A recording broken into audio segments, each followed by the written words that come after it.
একের ভিতরে সব কেন বললাম? আজকে এই একটা ভর্তায় কিন্তু অনেক উপকরণ দিয়ে বানিয়েছি, তাও ঝামেলা ছাড়াই।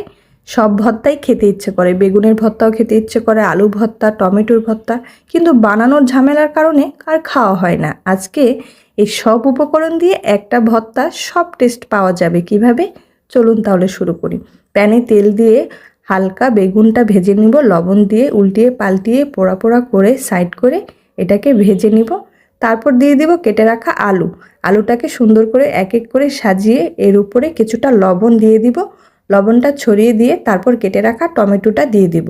তারপর দিয়ে দিব একটা পেঁয়াজ। সবগুলোকে ভালো করে ভেজে শুকনো মরিচ টেলে নিব। এখন আমি একটা পাত্রে সবগুলো উপকরণ ঢেলে সবগুলোকে পাটায় পিষে নিব। পাটায় পিষে ভর্তাটাকে আমি এখন তৈরি করব।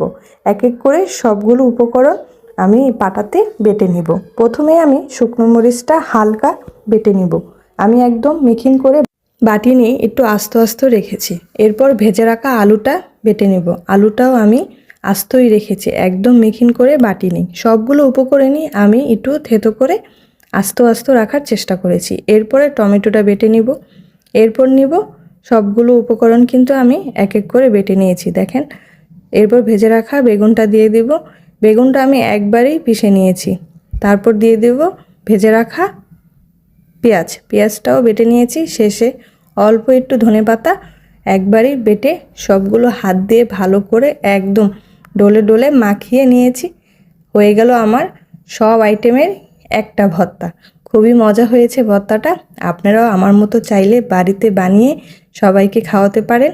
শেষে আমি একটা কাঁচামরিচ আর একটু ছড়িয়ে সরিষার তেল মাখিয়ে একদম দারুণ করে ভর্তাটা বানিয়েছি। সবাই ভালো থাকবেন। রেসিপিটা ভালো লাগলে অবশ্যই বাসায় ট্রাই করে থাকবেন।